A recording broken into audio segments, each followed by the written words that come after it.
अब बारी है एक नया कॉन्सेप्ट पढ़ने की। मैं ये कॉन्सेप्ट को बहुत इजी करके पढ़ाऊंगा। एक्चुअली मैं है ना, ये जो कॉन्सेप्ट है इलेक्ट्रिक फ्लक्स, उसको आगे वाले चैप्टर के कॉन्सेप्ट मैग्नेटिक फ्लक्स से कनेक्ट करके पढ़ाऊंगा। ठीक है, फ्लक्स दो प्रकार के होते हैं। इलेक्ट्रिक फील्ड में जो होता है उसे कहते हैं इलेक्ट्रिक फ्लक्स, और मैग्नेटिक फील्ड में जो होता है उसे कहते हैं मैग्नेटिक फ्लक्स। मैं दोनों को एक साथ ही पढ़ा दूंगा ताकि क्या आगे के लिए अभी से आप तैयार हो जाओ। ठीक है, ताकि फिर वहां पर पढ़ाने की जरूरत ना पड़े। तो दो चीज आज अब साथ में हमें सीखनी है, इलेक्ट्रिक फ्लक्स। ओके, हर चीज समझेंगे इसके बारे में। और दूसरा है मैग्नेटिक फ्लक्स। अब ये क्या चीज है, ध्यान से सुनना। ओके, सिंबल अगर लिखूं ना, एक तीर से दो निशाने मार रहे हैं। ठीक है, इलेक्ट्रिक फ्लक्स को भी ये सिंबल है फाई, उससे दिखाया जाता है। ठीक है, और मैग्नेटिक फ्लक्स भी है, उसे भी ये सेम सिंबल फाई से दिखाया जाता है। ठीक है, तो घबराने का नहीं, दोनों सेम चीज है, या सिंबल सेम है एटलीस्ट। ओके, दोनों में फर्क है।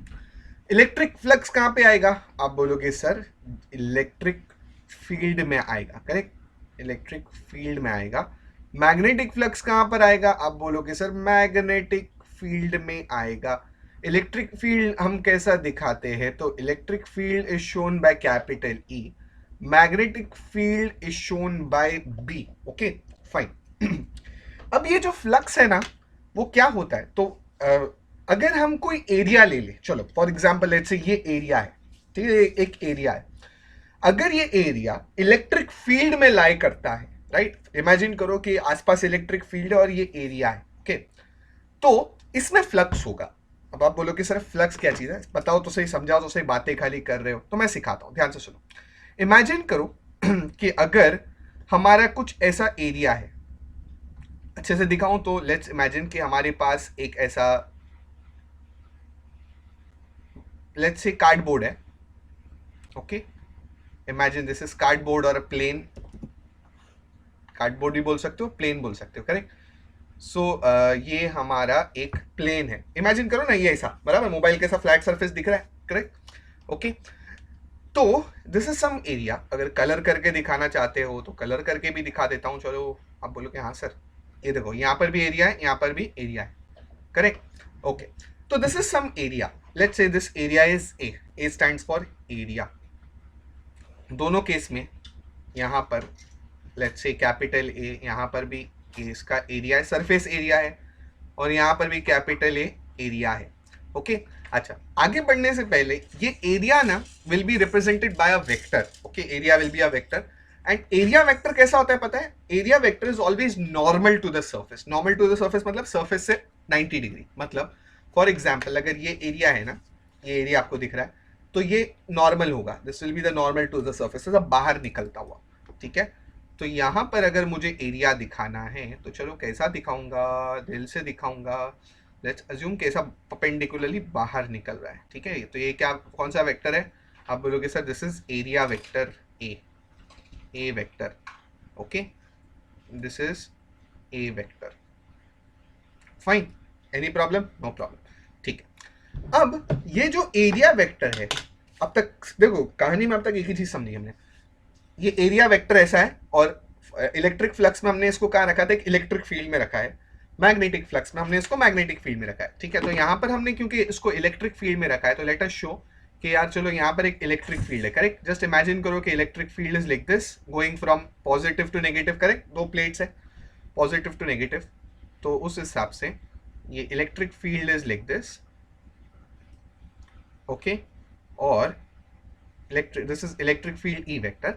और यहाँ पर इस केस में आप बोलोगे सर यहाँ पर कौन सी फील्ड है, मैग्नेटिक फील्ड है। मैग्नेटिक फील्ड को किससे दिखाया जाता है, it is shown by B vector. Okay, तो दो चीज समझी, एरिया वेक्टर और फील्ड। इलेक्ट्रिक में इलेक्ट्रिक फील्ड, मैग्नेट में मैग्नेटिक फील्ड। अब लेट्स अज्यूम करो कि इन दोनों के बीच का एंगल थीटा है।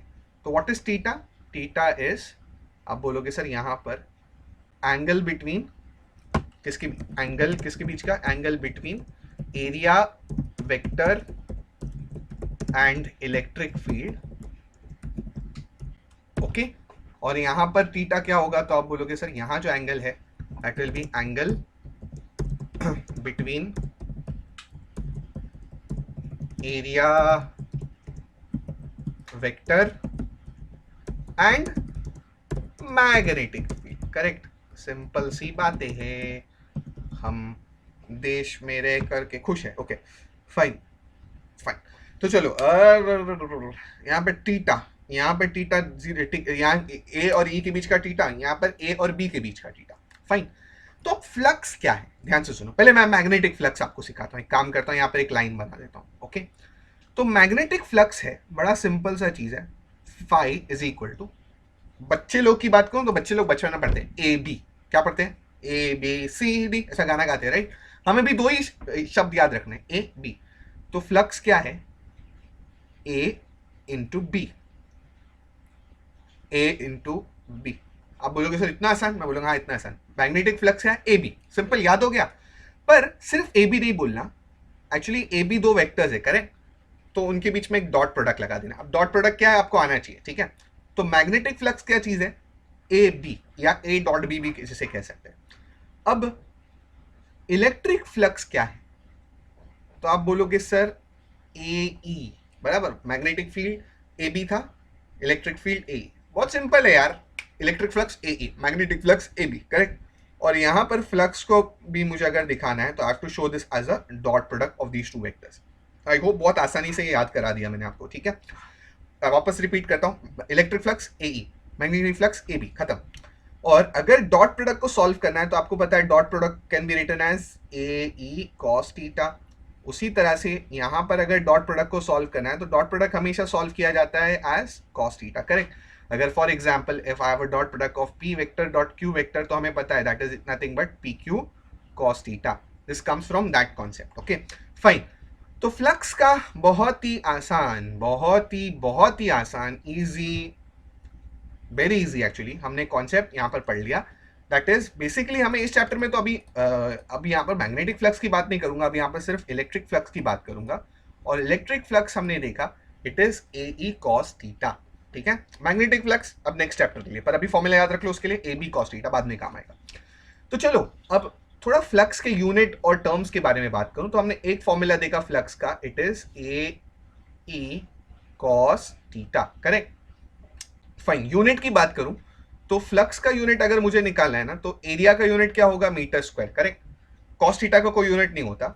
ई that is electric field is newton पर coulomb, correct. So therefore flux का यूनिट आता है न्यूटन मीटर स्क्वायर पर कूलम। ये फॉर्मूला से ही निकाला, याद करने की जरूरत नहीं, मैं अभी बताता हूँ।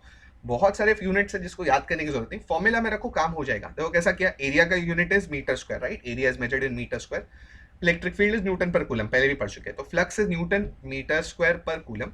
अच्छा, इस न्यूटन मीटर स्क्वायर पर कूलम को है ना, ध्यान से सुनो, उसके वेबर भी कहते हैं, ठीक है। इसी चीज को न्यूटन मीटर स्क्वायर पर कूलम को वेबर भी कहा जाता है, घबराने का नहीं। ओके, तो फ्लक्स का हमने फॉर्मूला जो पढ़ा, अब तक हमने 14 फॉर्मूलाज पढ़े थे, राइट। तो ये लेट्स से बन गया मेरा फॉर्मूला नंबर 15। इलेक्ट्रिक फ्लक्स का फॉर्मूला, क्या फॉर्मूला है, किसका फॉर्मूला है? Electric flux. और formula for electric flux is phi, phi is equals to A, अगर वेक्टर में लिखना है तो A vector dot E vector, correct. और ऐसा लिखना है, सॉल्विंग में लिखना है तो that is A into E into cos theta, correct. A into E into cos theta. और याद रख लो फाई का यूनिट चाहिए तो मैं साइड में लिखता हूं, फाई का यूनिट क्या है? न्यूटन मीटर स्क्वायर पर कूलम, जिसे वेबर भी कहा जाता है, घबराने का नहीं। कभी वेबर बोल दिया और आप लोग बोले अरे सर ये वेबर क्या चीज है, तो घबराने का नहीं, वो न्यूटन मीटर स्क्वायर पर कूलम को शॉर्ट फॉर्म के लिए वेबर कहा जाता है, ठीक है। तो 1 weber is equal to 1 newton पर metre square, sorry 1 newton metre square पर कूलम। Okay fine. तो ये फॉर्मूला पढ़ने के बाद अच्छा ये याद रखा। अच्छा, एक और चीज हमने पढ़ी, फॉर्मूला लिस्ट में ही डालता हूं, जो एरिया वेक्टर होगा ना, it is always normal to surface. ये इंपॉर्टेंट चीज है, इसके लिए लिख रहा हूं, it is always normal to surface. Surface के हमेशा नॉर्मल होगा ए वेक्टर।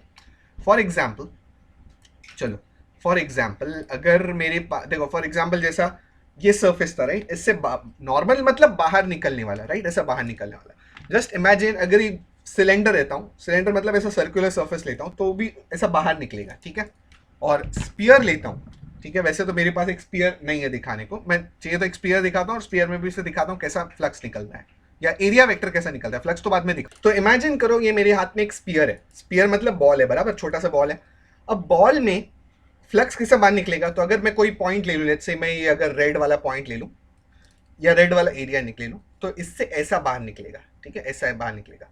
लेट्स से मैं ऑरेंज वाला एरिया ले रहा हूँ तो उससे ऐसा बाहर निकलेगा, हमेशा वहां बाहर की तरफ निकलेगा, ठीक है। ये पिंक वाले ले लूँ तो पिंक से ऐसा बाहर निकलेगा, फाइन। तो it will come always outward, कौन, एरिया वेक्टर, ओके। तो मैंने फॉर्मूला लिस्ट में ये चीज लिख दी क्योंकि बार बार मुझे वो रेफर करना ही पड़ेगा। That is a area vector is normal to surface, okay. दिखाने के लिए, समझाने के लिए, अगर मैं लेट्स एक स्पीयर का एग्जांपल दे दूं, for example let's imagine this is a spear. तो अगर कोई भी पॉइंट ले लेता हूं, let's say I am taking a point P here. So P will all the electric so area vector will be how will area vector come out? So area vector will come out like this. This will be my area vector A vector. Clear? ठीक है। तो इतना concept हमने यहाँ पर समझा। Now अब details तो आगे पढ़ेंगे, डिटेल्स तो आगे हमें बहुत सारे पढ़ने हैं और गॉस लॉ पढ़ना है, उसको अप्लाई करना है, बहुत सारी चीजें पढ़ना है। अगर मैं कुछ एमसीक्यू सॉल्व करने की कोशिश करूं, अब तक जो हमने पढ़ा उस पर क्या मैं कोई एमसीक्यू सॉल्व कर सकता हूं? Let us start, okay. So let me take some MCQ. थोड़ा एमसीक्यू लेते हैं ना तो उससे क्या होता है, यू गेट कॉन्फिडेंस, ओके। तो चलो late me do this. Question number 1, अभी अभी जो पढ़ा वही करेंगे, कुछ नई चीज नहीं करेंगे, okay, simple. The SI unit of electric flux is, flux जो होता है फाई, फाई का ऐसा यूनिट क्या है? तो हमने देखा, दो यूनिट देखा, न्यूटन पर मीटर स्क्वायर या वेबर।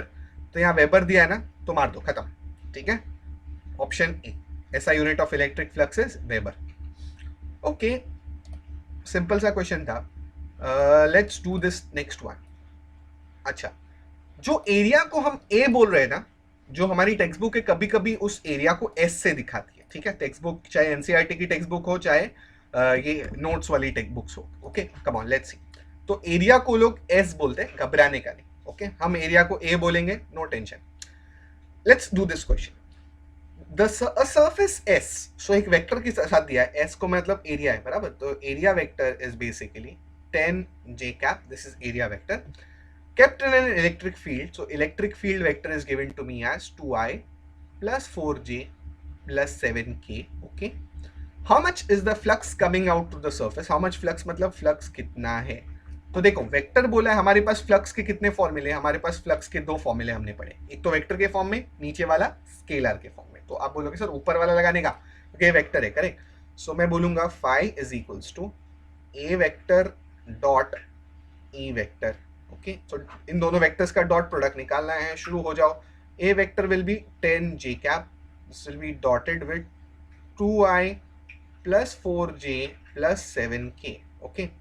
तो डॉट प्रोडक्ट कैसा निकालते हैं, याद करो। तो मैंने हमने 11th में पढ़ा था कि डॉट प्रोडक्ट अगर कुछ नहीं हो तो यहाँ 0i, ये हो जाएगा 10j एंड ये हो जाएगा 0k, करेक्ट। ये है 2i plus 4j plus 7k, okay. तो डॉट प्रोडक्ट अब निकालने के लिए याद रखो, जे को मैंने ऐसा क्यों लिखा, क्योंकि उसमें सब कॉम्पोनेंट डाल दिए, ठीक है, आई जे के। अब डॉट प्रोडक्ट में बड़ा सिंपल सा रूल है, आई को आई के साथ, जे को जे के साथ, के को के के साथ। सो 0 को 2 के साथ में मल्टीप्लाई, राइट। नहीं याद है तो रिवाइज हो जाएगा। 10 को 4 के साथ मल्टीप्लाई एंड लास्ट 0 को 7 के साथ मल्टीप्लाई। तो ये तो 0 आने वाला है, ये 40 आने वाला है, फिर से 0 आने वाला है। तो flux will be nothing but it will be 40 weber, ठीक है। यूनिट या वेबर भी लिख दूंगा तो भी चलेगा। अब इमेजिन करो 40, so the answer is correct, option A is the correct answer. So इस तरह से हमने बहुत आसानी से इलेक्ट्रिक फील्ड कैलकुलेट कर ली, ठीक है। एक काम करो, सॉरी, फ्लक्स कैलकुलेट कर लिया। Make a note up till here, then we'll go forward. चलो now let us go forward और थोड़ा और फ्लक्स को डिटेल में समझते हैं। देखो, ये एक फॉर्मूला ही नहीं है फ्लक्स को निकालने का, और भी बहुत सारे फॉर्मूलाज है जो हम आगे पढ़ेंगे, पर ये बेसिक था। अगर एरिया दिया जाए और फील्ड दिया जाए तो ये ए ई कॉस थीटा वाला लगा के काम हमारा हो जाता है, ठीक है। और भी कुछ क्वेश्चंस करते हैं हम फ्लक्स पे। चलो, so let us take a question from here. Question number 4 ले लेता हूँ और लेट्स सी हम उसको कर सकते हैं या नहीं। Let's have a look, okay, fine. तो पढ़ते हैं, क्वेश्चन क्या दिया है, बड़ा मजा आने वाला है, okay, come on. So question इस तरह से, the flux coming out, okay. तो हमें फ्लक्स निकालना है, ठीक है, याद रखो हमें क्या निकालना है, फ्लक्स कमिंग आउट निकालना है ना। तो याद रखो फ्लक्स निकालना है, ठीक है, from a unit charge unit charge मतलब the charge is 1 coulomb, unit मतलब 1, ओके। प्लेस्ड इन एयर मतलब कोई डाइलेक्ट्रिक मीडियम नहीं है, इज ओके। तो हमें निकालना है फ्लक्स जो एक यूनिट चार्ज से निकल रहा है, ठीक है। सो इमेजिन करो कि ऐसा यूनिट चार्ज है, ठीक है। इसके अराउंड आसपास अपनी एक फील्ड बनाएगा, करेक्ट। सो इमेजिन करो कि ऐसी इस तरह से इसके आसपास फील्ड बन रही है, बराबर ना। जो चार्ज होता है वो अपने आसपास स्पेरिकल फील्ड बनाएगा, ओके। तो अगर मैं बोलूं लेट्स से ये स्पेरिकल फील्ड में यहाँ पर इस फील्ड में मुझे फ्लक्स निकालना है, ओके। सो देखो जो स्पीयर होता है ना वो अपने आसपास भी एक स्पीयर बनाता है, correct. So if I look into this example and let's say एक पॉइंट अगर मैं लेता हूँ, अच्छा। अब बोलोगे सर उस पॉइंट पे जाने से पहले how is the electric field, तो इलेक्ट्रिक फील्ड पॉजिटिव चार्ज से हमेशा बाहर की तरफ निकलती है, राइट। सो इलेक्ट्रिक फील्ड अगर मैं बनाना चाहूँ तो देखो यहाँ मैंने ये इलेक्ट्रिक फील्ड की लाइंस बना दी, कलर चेंज करके दिखाऊं तो this is the direction of electric field, correct. और इसी पॉइंट पे अगर मुझे नॉर्मल बनाना है तो इसी पॉइंट में नॉर्मल कैसा निकलेगा, वैसे ही बाहर की तरफ निकलेगा। सो एरिया वेक्टर या नॉर्मल वेक्टर जो भी आप बोलना है बोलो, वहां पर जब निकल रहा है तो कैसा निकल रहा है, वो भी ऐसे ही निकल रहा है, करेक्ट। तो एक पॉइंट पे जब मैंने लिया तो वहां पर इलेक्ट्रिक फील्ड का भी डायरेक्शन नॉर्मल बाहर की तरफ निकल रहा है। इलेक्ट्रिक फील्ड का कैसा डायरेक्शन होता है, like the lines of forces, correct, वो बाहर की तरफ निकल रहा है। और एरिया भी जो है वो ऐसा बाहर की तरफ निकल रही है। तो दोनों के बीच में दोनों नॉर्मल है, तो दोनों के बीच में एंगल कितना हो गया, आप बोलोगे सर दोनों के बीच में एंगल हो गया theta equal to 0 degree, correct. अच्छा, ये एरिया क्या है, तो दिस इज नथिंग बट अगर मैं इस डिस्टेंस को स्मॉल आर कह दूं तो ये जो एरिया बन रहा है it's nothing but the area of the sphere, correct. So area of the sphere is nothing but 4 pi are square, okay.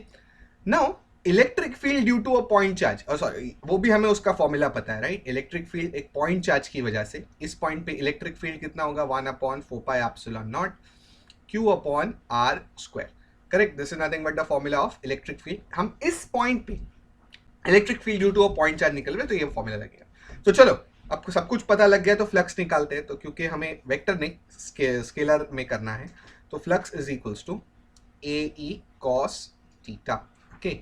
तो flux will be equal to A, area कितना है 4 pi are square, the area of this sphere, बराबर। Point के आसपास पूरा जो surface बन रहा है स्फीयर बन रहा है। ई का वैल्यू हमको पता है तो सब्स्टिट्यूट कर दो 1/4 pi epsilon naught q upon r square, और यहाँ कॉस हो जाएगा कॉस 0, करेक्ट। तो सीधा कैंसिलेशन की तरफ आगे बढ़ूं, 4 pi cancel, r square cancel, cos 0 तो 1 होता है। अच्छा इतना ठीक है। कैंसिल करने के बाद फ्लक्स 5 हो जाएगा Q into cos theta, cos 0 is 1 upon नीचे क्या बच गया, नीचे बच गया सिर्फ एप्सिलॉन नॉट। नाउ Q तो ऑलरेडी मुझे 1 दिया है तो यानी फ्लक्स कितना हो जाएगा 1 upon epsilon naught, correct. Q मुझे 1 कूलम ऑलरेडी दिया है तो वहां मैं 1 सब्स्टिट्यूट करूंगा तो मुझे मिल जाएगा फ्लक्स कितना मिल जाएगा 1 upon epsilon not. Hence the flux coming out to this positive charge in this case is 1 upon epsilon naught. Very simple, very easy question. Okay. So let me take the next question for you. ये question कुछ इस तरह से, question number 3, ध्यान से सुनना क्या बोलता है, ठीक है। A cube of side A is placed in a uniform electric field. So एक क्यूब है, क्यूब मतलब कुछ इस तरह से, राइट। अगर मैं बना के दिखाना चाहूँ जल्दी से, बहुत ही फास्ट बनाऊंगा ताकि वक्त भी ज़्यादा वेस्ट ना हो, ठीक है। तो ये क्यूब है ना, ये याद रखो, बहुत इंपॉर्टेंट चीज पढ़ाऊंगा अभी। क्यूब बात तो मैं कर रहा हूँ साथ में पढ़ाई भी करा रहा हूँ, सुनो ध्यान से सुनो। ये है मेरा क्यूब, तो ये रहा मेरा क्यूब, करेक्ट। हमें निकालना है इस केस में, देखो हमें क्या निकालना है, total flux passing through the cube. तो देखो क्यूब में टोटल कितनी सर्फेसेस होती है, आप बोलोगे सर अगर आप सरफेस बनाना चाहते हो तो ऐसा पीछे वाली सरफेस भी मैं बना के दिखा देता हूँ, ठीक है। चलो कोई और कलर में बनाना है तो और कलर में बना सकते हो, या इसी कलर में बनाना है तो इसी कलर में। तो देखो क्यूब में है ना टोटल 6 सर्फेसेस होती है। कितनी सर्फेसेस होती है, 6 सर्फेस। मेरे पास कोई डब्बा होता तो आपको समझा देता, पर आपको ये बात पता है, राइट। तो यहाँ पर ये एक सर्फेस है, let me show you an example. चलो लेट मी कलर इट, थोड़ा कलर करता हूँ ना तो अच्छे समझ में आता है ना। तो देखो ये एक सर्फेस है, राइट, और उसी तरह से उसके पीछे वाली ये एक सर्फेस है। अब मैं इन दोनों सर्फेस की बात करूं तो अगर यहाँ पर कुछ फ्लक्स निकल रहा है, राइट, यहाँ पर कुछ फ्लक्स निकल रहा है तो आप बोलोगे सर यहाँ पर भी फ्लक्स निकलेगा, करेक्ट। तो ये दोनों फ्लक्स आपस में एक दूसरे को कैंसिल कर देंगे। आई रिपीट अगेन, जो फ्लक्स निकल रहे हैं वो एक दूसरे को क्या कर देंगे, कैंसिल कर देंगे। हेंस इमेजिन करो कि इस फेस ने काट दिया, इस फेस ने काट दिया और ऊपर वाले फेस को नीचे वाले फेस ने काट दिया। हेंस जब भी इस तरह से क्लोज सरफेस होगा ना तो वहां पर total flux will be equal to zero, total flux will be equal to zero. ठीक है, सो टोटल फ्लक्स में लिख देता हूं through a closed surface is zero. ठीक है, नोट में डाल दो चाहिए तो, फाइन। तो एक क्लोज सरफेस है, बंद सरफेस है, एक दूसरे को कैंसिल कर रहे हैं, hence the total flux passing through the cube will be zero. Zero कोई ऑप्शन नहीं है, hence the right answer will be option D. Okay, ये याद रख लो, बड़ा सिंपल सा चीज है, ये याद रख लो। अब आगे बढ़ने से पहले मैं आपको कुछ और एमसीक्यू करने से पहले मैं आपको एक लॉ सिखाने वाला हूं जिसका नाम है गॉस लॉ। ठीक है, अपने फ्लक्स पढ़ा, अब गॉस लॉ पढ़ेंगे और गॉस लॉ के साथ में एप्लीकेशंस भी देखेंगे। ठीक है, तो खाली ऐसे ही टाइम पास के लिए गॉस लॉ नहीं पढ़ना है, कुछ सोच के, कुछ समझ करके, विचार करके हमें गॉस लॉ पढ़ना है। पर गॉस लॉ पे जाने से पहले थोड़ा फ्लक्स के बारे में एक छोटी सी चीज मैं आपको बता दूं। तो हमने फ्लक्स के बारे में पढ़ा, फ्लक्स क्या होता है, it is E into A, या E into A cos theta लिखो या A into E cos theta लिखो। राइट, तक हमने ए इंटू ई लिखा है, तो चलो A into E into cos theta. Just imagine करो कि अगर छोटा फ्लक्स है, छोटा फ्लक्स है, ये तो टोटल एरिया के लिए। देखो अगर मैं बोलूं ये बड़ा एरिया के लिए ये फ्लक्स है, बराबर, ये बड़ा सा एरिया है, कलर करके दिखाना है, कलर करके दिखाने का। देखो ये बड़ा सा एरिया क्या है, आप बोलोगे सर ये बड़ा सा एरिया है, कैपिटल ए। इससे फ्लक्स, इसमें फ्लक्स कितना है, ये पिंक कलर के इसमें बड़ा सा फ्लक्स है, फाइन, ओके। पर इमेजिन करो कि इस बड़े से फ्लक्स के अंदर कोई छोटा सा एरिया है, डी ए। ठीक है, ये कितना एरिया है बड़े फ्लक्स के अंदर ही, या बड़े में एक छोटा सा एरिया। फॉर एग्जाम्पल इमेजिन करो ये बहुत बड़ा बॉल है, पर इसमें जो ये रेड कलर का पोर्शन है ये छोटा सा पोर्शन है, राइट। सो पूरे एरिया में छोटा पोर्शन को हम हमेशा डी से दिखाते हैं, तो इट इज डी ए। तो अगर पूरे में से फ्लक्स फाई निकल रहा है तो डी ए में से फ्लक्स कितना निकलेगा, तो आप बोलोगे सर यहां पर फ्लक्स होगा डी फाई, करेक्ट।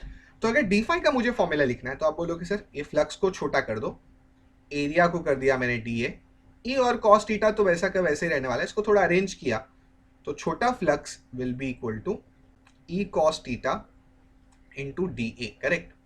और आपको पता है अगर मुझे कोई भी चीज को छोटे से बड़ा करना हो तो क्या करना पड़ता है, इंटीग्रेशन। यानी फॉर एग्जाम्पल अगर मुझे ये डी फाई को, ये छोटा है राइट, इसको बड़ा करना है तो आप बोलोगे सर इसको बड़ा करने के लिए हमें इंटीग्रेशन करना पड़ेगा, हेंस फाई कुछ इस तरह से हो जाएगा, phi will be integration D phi. तो phi will also be equal to integration D phi, D phi substitute करो तो आप बोलोगे सर ये हो जाएगा E cos theta into D A, correct. तो ये मैथमेटिकल कॉन्सेप्ट एक आ गया। कोई भी चीज आपको पता है छोटे से बड़ी करने के लिए या बड़ी करने के लिए हम क्या करते हैं, इंटीग्रेशन करते हैं, राइट। तो ये फ्लक्स का एक और फॉर्मूला आ चुका है, phi is integration E cos theta d A. तो अगर मैं अपने फॉर्मूला लिस्ट में इसको डाल दूं तो ये फॉर्मूला कब लगेगा, जब इंटीग्रेशन का कुछ कॉन्सेप्ट आएगा, ठीक है। It is E cos theta into D A. अभी नॉर्मली तो आएगा नहीं इतना आसानी से, पर जब आया तो हम लगा देंगे, फाइन। तो इस तरह से भी फ्लक्स को कैलकुलेट किया जा सकता है। तो चलो अगर इतना क्लियर है तो अब मैं आपको सिखाने वाला हूं एक बहुत ही इंपॉर्टेंट लॉ, हल्के में नहीं लेना इसको जरा भी, जिसे कहते हैं गॉस लॉ। बहुत ध्यान से सुनना, आराम से सुनना और एक बार में ही समझ लेना, ठीक है। क्योंकि अगर ये समझा गॉस लॉ ना तो उसके एप्लीकेशन भी समझेंगे, एप्लीकेशन हमें कई जगह पे उसको अप्लाई करना है, ठीक है। तो लॉ समझेगा तो ही तो अप्लाई कर पाओगे, वरना अप्लाई कैसा करोगे, करेक्ट। तो बड़ा सिंपल सा लॉ है, बहुत सिंपल सा मैथमेटिकल लॉ है। क्या कहता है मालूम गॉस लॉ? गॉस लॉ कहता है जो फाई, आप बोलोगे फाई क्या सर, फ्लक्स, बराबर। तो गॉस लॉ कहता है फाई इज क्यू इन। अब क्यू इन मतलब क्या, मैं आपको समझाता हूं, अपॉन एप्सिलॉन नॉट। ये गॉस लॉ है, समझ में आया? समझाऊंगा तो सिर्फ मैथमेटिकली लिखा है। फ्लक्स क्या है, देखो एक तरफ है flux, flux is equal to q in divide by epsilon naught. Epsilon naught आपको पता है परमिटिविटी है। क्यू इन क्या है, तो क्यू इन का मतलब होता है charges that are enclosed by the surface. मतलब जो चार्जेस सरफेस के अंदर है ना, या सरफेस जिसके पास है, उसको बोलते हैं इनक्लोज्ड चार्जेस, ठीक है। एक एग्जांपल देता हूं, चलो लेट्स से हमारे पास एक स्फीयर है, यहां पर ये है +5 कूलम, ये है +2 कूलम, ये है +3 कूलम, या चलो नंबर की जगह पे Q1 है, ये Q2 है, ये Q3 है, बाहर है +Q4, यहां पर है प्लस क्यू फाइव। तो इनक्लोज चार्जेस क्या होंगे? तो आप बोलोगे सर इनक्लोज चार्जेस मतलब अंदर वाले चार्जेस। क्यू इन मतलब शॉर्ट फॉर्म में जो क्यू इन लिखा ना, that is nothing but enclosed charges. Enclosed charges मतलब अंदर वाले, सरफेस वाले भी आ जाएंगे इस पे, ठीक है, सरफेस वाले भी आ जाएंगे पर मेनली अंदर वाले। तो यहां पर इस केस में आप बोलोगे enclose charges will be Q1 plus Q2 plus Q3। क्यों Q4 और Q5 को मैंने नहीं लिया? Q4 और Q5 को इसके लिए नहीं लिया क्योंकि अंदर वाले चार्ज ही हमें लेने, ठीक है, बाहर वाले चार्ज इनक्लोज चार्ज में नहीं आएंगे, ठीक है। तो इतना पहले हमने समझा। तो गॉस लॉ तो हम समझेंगे, पर सबसे पहले आपको समझ में आ गया इनक्लोज चार्जेस यानी अंदर वाले चार्जेस कौन से होते हैं, करेक्ट। एक और एग्जाम्पल के साथ अगर मैं क्लियर करूं, चलो एक और एग्जाम्पल देता हूं। लेट्स से हमारे पास एक और इस तरह से स्पीयर है, ठीक है, और कुछ हल्का सा चेंज करता हूं और आपको इनक्लोज चार्जेस सिखाता हूं, ठीक है। तो आप बोलोगे सर क्या चेंज करना है? चलो सो लेट्स से यहां पर इस केस में हमारे पास Q5 is inside, Q3 and Q4 is outside, okay. तो इनक्लोज चार्जेस यानी अंदर वाले चार्ज में इस क्यू इन मतलब इनक्लोज चार्ज में कौन कौन आएगा? आप बोलोगे sir Q2 plus Q3 plus Q5, ठीक है। सो बेसिकली इनक्लोज चार्जेस मतलब अंदर वाले चार्जेस, ओके। और किसके अंदर? एक क्लोज्ड सरफेस के अंदर। तो देखो गॉस लॉ क्या कहता है, ध्यान से सुनो। जो जो मैथमेटिकली जैसा दिखा ना बस उसको लिखना है, ठीक है। तो ये लॉ कहता है flux is equal to, correct. So मैं लिखूंगा the electric flux is equal to, बराबर। अब तक मैंने कहां तक लिखा है? तो आप बोलोगे सर अब तक आपने फ्लक्स इक्वल टू यहां तक लिखा है, ठीक है। Is equal to the ratio of, ऐसा भी लिख सकता हूं, द रेशियो मतलब डिवीजन हो रहा है, करेक्ट। किन दो चीजों का रेशियो हो रहा है? द रेशियो ऑफ, ऊपर क्या है? Charges enclosed by the closed surface, ये न्यूमरेटर लिख दिया, बराबर। किस चीज का रेशियो होता है? देखो ratio of A to B, correct, ऐसा लिखता है ना, ratio of A to B, A ऊपर बी नीचे, फॉर एग्जांपल। तो ऊपर क्या है यहाँ पर न्यूमरेटर में? Charge, ratio of charge enclosed by the close surface to permittivity of permittivity टीवीटी, ओके, परमिटिविटी। ये कहता है मेरा गॉस लॉ। क्या कहता है? ये मैंने से बहुत सिंपल तरीके से गॉस लॉ लिख दिया है, ओके, स्पेलिंग देख लेना, ओके। तो गॉस लॉ कहता है flux is equals to charge enclosed upon permittivity. Simple easy, खलास, कुछ ज्यादा टेंशन नहीं, ओके। सो आप बोलोगे सर इसको फॉर्मूला लिस्ट में रखो भाई। गॉस लॉ है फॉर्मूला नंबर 15, उसके बाद सॉरी फॉर्मूला नंबर 16। देखो याद रखो ये गॉस लॉ भी फ्लक्स निकालने के काम आता है, ठीक है। फ्लक्स वाला ऊपर वाला फॉर्मूला तो हमने देख लिया, अब गॉस लॉ भी से भी हम फ्लक्स निकालेंगे, जब जैसे सिचुएशन रहेगी ना वैसा वहां पर यूज करेंगे, ठीक है। तो पहला आप बोलोगे सर पहला तो फ्लक्स निकाला और फॉर्मूला दूसरा नंबर कब लगाने का मैं समझाता हूं, ठीक है। तो यहाँ गॉस लॉ कहता है charge is nothing but Q enclosed upon epsilon naught. तो देखो फॉर्मूला नंबर 15 तब लगाने का जब इलेक्ट्रिक फील्ड दिया हो। क्या दिया हो? इलेक्ट्रिक फील्ड दिया हो। और फॉर्मूला नंबर 16 कब लगाने का फ्लक्स निकालने के लिए? जब चार्ज दिया हो। आई रिपीट अगेन, देखो आपको बोलेगा फ्लक्स निकालो तो कौन सा फॉर्मूला यूज करने का? 15 के 16। तो अगर इलेक्ट्रिक फील्ड दिया हो तो 15 यूज करने का और चार्ज दिया हो तो 16 यूज करने का। सिंपल, इजी, बहुत इजी है समझने के लिए, इसमें क्या है, अक्कल लगाने की भी जरूरत नहीं है, करेक्ट, फाइन। तो ये फॉर्मूला कब यूज करने का? जब चार्ज दिया हो। चलो तो गॉस लॉ हमें समझ में आ गया, पर अब इन दोनों फॉर्मूला का कुछ कॉम्बिनेशन निकालते हैं, ठीक है। ऊपर वाला फॉर्मूला और नीचे वाले फॉर्मूला का कुछ कॉम्बिनेशन निकालते हैं। तो आप बोलोगे सर ऊपर वाले फॉर्मूला में हमने पढ़ा था flux is equal to A into E into cos theta, correct, A into E into cos theta. और नीचे हमने पढ़ा flux is equals to q in upon epsilon naught. तो इन दोनों का कॉम्बिनेशन कैसे निकलेगा? तो आप बोलोगे सर दोनों का एलएचएस सेम है तो आरएचएस भी सेम कर दो। तो चलो आरएचएस सेम करते हैं, तो ये हो जाएगा ई into A into cos theta. मैं यही लगाने वाला हूँ, कॉस लॉ जब अप्लाई करूंगा तो ये लगाऊंगा, ठीक है। It is Q enclosed upon epsilon not. Formula clear है? कैसा आया? दोनों को 15 और 16 मिला दिया तो ये आ गया ना भाई साहब, करेक्ट। तो 15 और 16 मिला दिया तो हमको फॉर्मूला नंबर 17 मिला। अरे दोनों का कॉम्बिनेशन ही है यार, क्या है? E into A into cos theta is equals to q in upon epsilon naught. इसे भी गॉस लॉ कहा जाता है क्योंकि गॉस लॉ से आया ना, करेक्ट। तो दो बल्कि 3 हमने आज इंपॉर्टेंट फॉर्मूला सीखे। अब बिना कोई देर करे चलो शुरू करते हैं अप्लाई करना फॉर्मूलेस को। कहाँ पे अप्लाई करेंगे? अब एमसीक्यूज में ही अप्लाई करना मैं स्टार्ट कर देता हूँ, ठीक है। सर्फेसिस पे तो हम अप्लाई करेंगे ही करेंगे, एप्लीकेशन तो हम देखेंगे ही देखेंगे, पर थोड़ा सा हम क्या करते हैं, फॉर्मूला को अप्लाई करना स्टार्ट करते हैं, ठीक है। So let us take an MCQ, let us start with MCQ number 11। आगे पीछे करेंगे, ठीक है, टेंशन नहीं लेने का। और if I am not wrong this is the last practice set of a chapter. तो चलो लेट्स टेक दिस क्वेश्चन। कौन सा बोला? 11। Okay, so 11 is something like this. Start reading. Consider the charge configuration of a spherical Gaussian surface as shown in the figure. When calculating the flux of the field over the spherical surface, the electric field will be due to. तो flux calculate करना है, और flux हमें बोल रहा है flux किसकी वजह से होगा। तो हमें पता है, गॉस हमें कहता है कि फ्लक्स इनक्लोज चार्जेस की वजह से होता है, correct. Q in upon epsilon not, enclose charges की वजह से होता है, क्योंकि यहाँ चार्ज की बात हो रही है। तो हम जब फ्लक्स कैलकुलेट करने के लिए चार्ज लेंगे तो हम सिर्फ इनक्लोज चार्जेस को ही लेंगे, बाहर वाले चार्जेस को हम बोलेंगे चल चल हट, तेरा कुछ काम नहीं, करेक्ट। सो हम जब चार्जेस लेंगे तो कौन सा चार्ज लेंगे? Q1 और प्लस Q1 और माइनस Q1 ही लेंगे, राइट। Q2 को कंसिडर नहीं करेंगे क्योंकि वो बाहर है, हम सिर्फ इनक्लोज चार्जेस ही हमें चाहिए। Hence the answer will be option D.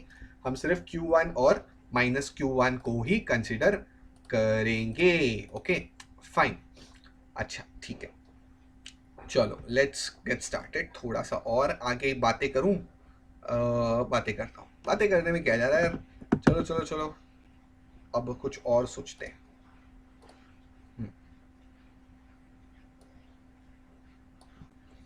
Okay, so let's do one thing, एक और एमसीक्यू हम कर लेते हैं।